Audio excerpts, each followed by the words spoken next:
I still find it hard to believe that Ska Studios is just one person. James Silver has been making games for 15 years, including titles like The Dishwasher, Vampire Smile and Charlie Murder, but it was 2016's Sultan's Sanctuary that brought his studio the most attention. A faithful 2D translation of From Software's Souls-like formula, it was equal parts side-scrolling platformer, Metroidvania and challenging dark fantasy. The sequel, Sultan's Sacrifice, could be considered more of the same, but that really wouldn't be giving James Silver his due. Sultan's Sacrifice builds on everything its predecessor did. It's a bigger game, more colourful, more detailed and more challenging. It's set in the kingdom of Alterstone, where warped mages are an elemental plague on the land. They corrupt or destroy everything they touch, including the king of the realm. So obviously the best way to deal with the problem is to throw drunkards, vagrants and perverts at it until it goes away. The Marked Inquisition is an organisation comprised of low-level criminals, although to be fair, none of the crimes seem punishable by repeated grisly deaths at the hands of mages. Rather than say murder or genocide or right in the 8th season of Game of Thrones, they're transgressions like vagrancy, alchemy or sumptuousness, although if that's a crime, lock me up. Your choice of crime determines which starting item you receive. The arsonist has firebombs, for example, some of which have obvious uses and some of which you'll need to work out for yourself. There are 7 classes to choose from, and this choice will decide your starting gear and stat spread. As in say Elden Ring, you'll be able to change this as you go, although you won't get to assign points to individual stats with each level. Rather, your HP will go up each time and you'll receive a black star stone, which acts as a skill point to spend in the expansive tree of skill. Here you follow tangents like constellations on a star chart, upping individual stats or unlocking proficiency with specific weapons and armour. Each character has a melee and ranged weapon.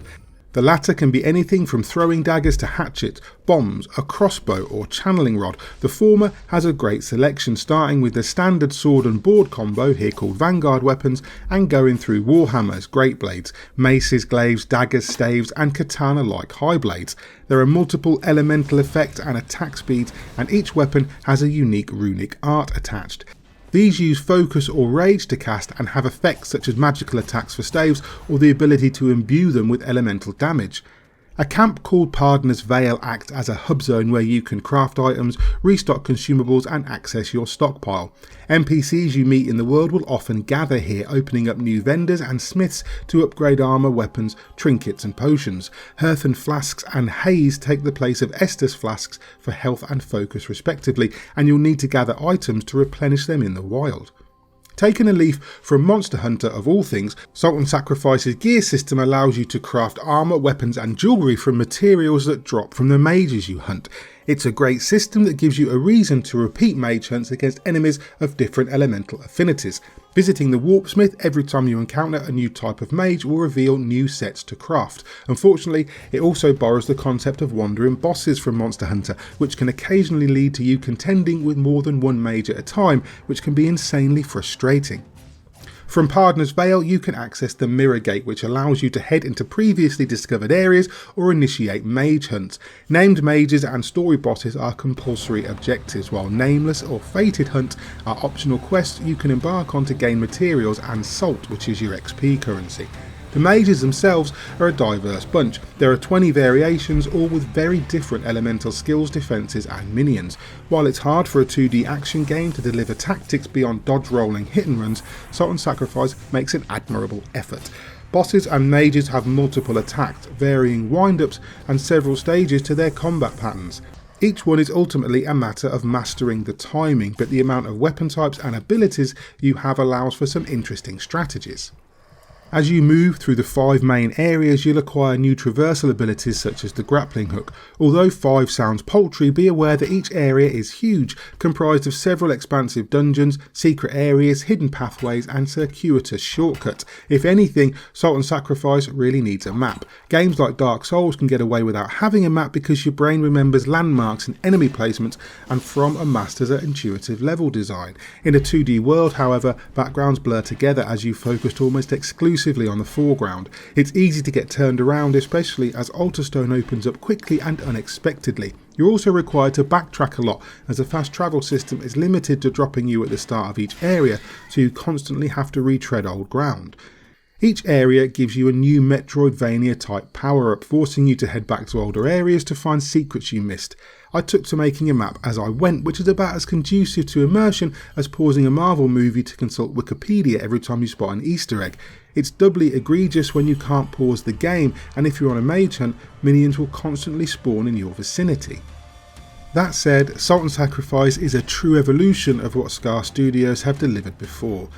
The art assets are all brand new, replacing the samey monochrome of Sanctuary with chunky, colourful characters and detailed environments. The music begins to chafe after a while. There are only so many times you can listen to the same screaming guitars during a mage hunt, for example, but overall the atmosphere is spot on, though it would be nice if one day someone develops a Souls-like that doesn't carry over the negatives along with the positives.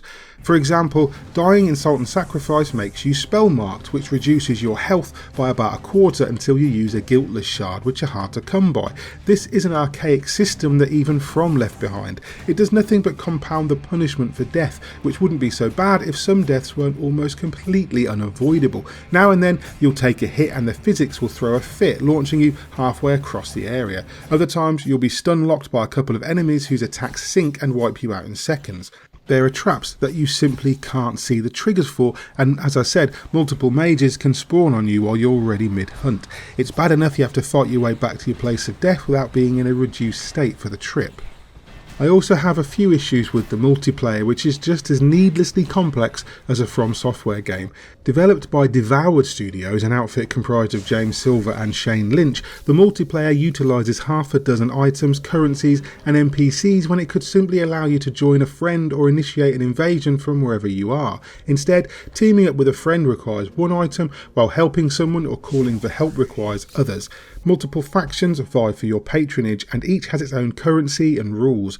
Also, you can only be invaded when you're cooperating, so forget having a simple run with a friend, as you'll often be invaded by other players looking to ruin your day. It's frustrating that the multiplayer works this way and no one really seems to benefit from it, and the only reason for it is because Souls-like. It's also tricky to play co-op on a 2D plane when all the effects, enemies and clutter make it difficult to see what's going on. But besides an optional mode that you could simply ignore, Salt and Sacrifice doesn't put many feet wrong. James Silver, Shane Lynch and a few others involved in bringing this to the masses should be incredibly proud of what they've achieved. It's a game that could take you 20 hours or 40, maybe more if you want to indulge the multiplayer or the endless optional mage hunts to unlock every last piece of gear. Salt and Sacrifice is one of the best 2D Souls-likes I've played, despite a few issues with spike in difficulty. It's perhaps not the best Metroidvania or side-scrolling platformer, but as a 2D distillation of the Souls-like formula, Salt and Sacrifice is pure gaming alchemy, and for that reason I'm going to score it a 9 out of 10.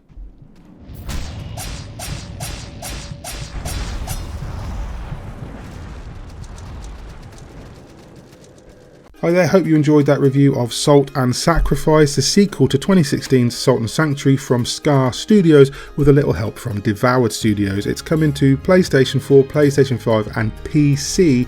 If you like the review, please hit like and subscribe, maybe tag that bell icon too, so you're kept up to date with everything we post going forward. In the meantime, I've been Mick Fraser for God is a Geek, and you guys have been lovely. Bye.